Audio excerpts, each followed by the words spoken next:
আর জুলাই আগস্টের বিপ্লবের কারণে আজকে খালেদা জিয়া বাইরে, আজকে তাদের সকল কিছু মাফ হয়ে যাচ্ছে। আপনি দেখেন পিআর এর জন্য একটা সময় প্রয়োজন। আমাদের আমাদের স্মার্টফোন বুঝাইতে একটা রিক্সাওয়ালাকে সময় লাগে নাই, আমাদের তত্ত্বাবধায়ক সরকার দিতে সময় লাগেনি। আমরা যে কোনো নূতন পদ্ধতি নিয়ে আসলে আমরা দেখি যে কোনো অসুবিধা হয় নাই। শুধু পিআরে গিয়ে মানুষ বুঝবে না, বাংলাদেশি পিআর তৈরি করে নিতে হবে। এখানে আমি কোনো বিরোধ দেখি না পিআর এর মধ্যে। আমরা তো আওয়ামী লীগকে ব্যান করার জন্য বিএনপিকে রাজি করাতে পারিনি। এই যে কার্যক্রম ব্যান করতে গিয়ে এনসিপি গিয়ে মাঠে বসছিল, পরে করা হয়েছিল। তো সুতরাং এইটা একটা লেম এক্সকিউজ দেওয়া হচ্ছে যে এই দেশটা যেন স্বৈরতন্ত্র ফেসিবাদদের কাছ থেকে বেরিয়ে আসতে না পারে, জনগণকে চুষে আমের মতো চুষে যেন আবার রক্ত চুষে খেতে পারে কেউ। সেইখানে আমি একটা ভবিষ্যৎবাণী করে দিচ্ছি আজকে, সেটা হলো 27 দল যেমন টিকিট কিনে আওয়ামী লীগকে সাথে গিয়ে ইলেকশন করে ক্ষতিগ্রস্ত হয়েছে, হারিয়ে গেছে সমাজ থেকে। আগামীতে ওই একটি বড় দলের টিকিট কিনে কিনে যারা ক্ষমতায় যাওয়ার চেষ্টা করবে তারাও বাংলাদেশ থেকে ওইভাবে একইভাবে বিতাড়িত হবে। কারণ ফেসিবাজের স্থান বাংলাদেশে আর হবে না, কারণ জনগণের মধ্যে একটা সংস্কার হয়ে গেছে যে আমরা আর ফেসিবাদ চাঁদাবাজ এগুলো পছন্দ করি না। আপনি দেখেন পিআর এর জন্য একটা সময় প্রয়োজন। আমাদের স্মার্টফোন বুঝাইতে একটা রিক্সাওয়ালাকে সময় লাগে নাই, আমাদের তত্ত্বাবধায়ক সরকার দিতে সময় লাগেনি।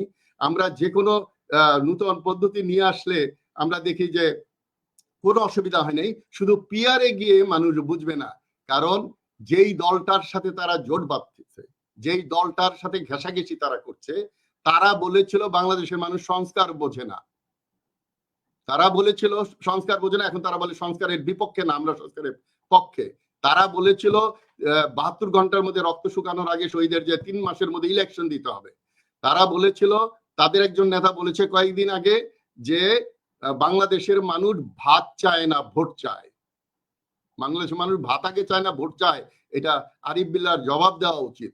তো এইরকম মিথ্যা যারা বলে, তাদের আরেক নেতা বলেছে যে প্রবাসীরা টাকা পাঠায় তার বাপ মা ভাই বোনদের জন্য, তাদের স্বার্থে।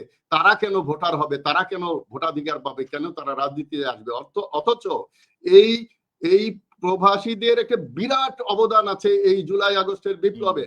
আর জুলাই আগস্টের বিপ্লবের কারণে আজকে খালেদা জিয়া বাইরে, আজকে তাদের সকল কিছু মাফ হয়ে যাচ্ছে। এই বিএনপির নেতারা কান্নাকাটি করে বলেছে এই শিশুরা আমাদেরকে মুক্ত দিয়েছে।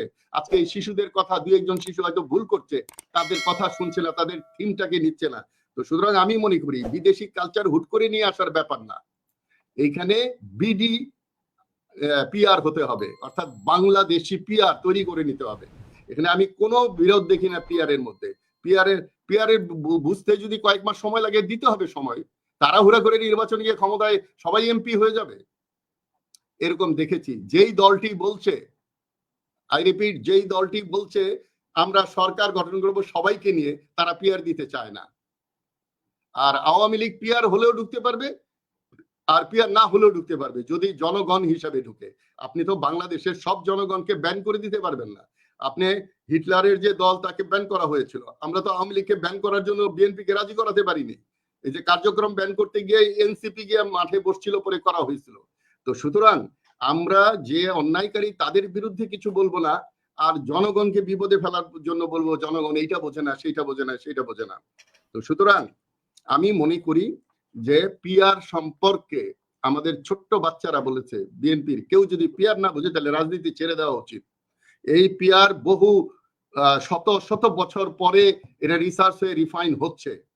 এটা দুই একটা দেশে, আমি একটা উদাহরণ দেই, আপনি একটা ফার্মেসি করবেন, আপনার গ্রামে গেলেন, গিয়ে ওখানে যে এটা ইনভেস্ট করবেন, ফার্মেসি করবেন, কিন্তু গিয়ে শুনলেন যে 1 মাস আগে ওখানে একটা ফার্মেসি ছিল, এটা বন্ধ হয়ে গেছে। এখন দুইটা পথ আপনি নিতে পারেন। একটা লোক কিছুই শুনলেন না, চলে আসলেন, না এনে ফার্মেসি চলবে না। আর একটা লোক কেন ফার্মেসিটা চললো না? তার কি বাবা মারা গিয়েছিল? তার কি ডাক্তার ছিল না? তার কি আলমারি ছিল না? সে কি ওষুধের ইনভেস্টমেন্ট করতে পারে নাই? সে কি ভুল মানে ভালো ওষুধ বিক্রি করে নাই? এইসব কারণে বন্ধ হতে পারে। সো ফার্মেসি বন্ধ হয়েছে, আমি ফার্মেসি করবো না। নেপালে পিআর কাজে লাগে নাই, এই জন্য বাংলাদেশে আমি আনবো না। এর চেয়ে মূর্খতা আর কি হতে পারে? আমি যাচাই করলাম না, আমি বাছাই করলাম না, আমি জনগণকে বোঝানোর সময় দিলাম না। ওনারা সময় দিচ্ছে না। ওনারা এটা বলতো যে আগামী 3 মাস সময় দিলাম, আগে পিআর বোঝান মানুষকে। 1 মাস লাগবে না বাংলাদেশের মানুষকে পিআর করতে। যদি খালি বলা হয়, আমি আজকে আরিফ বিল্লাহকে চ্যালেঞ্জ দিলাম, পিআর দিয়ে মানুষ হত্যা বন্ধ করা যেতে পারে।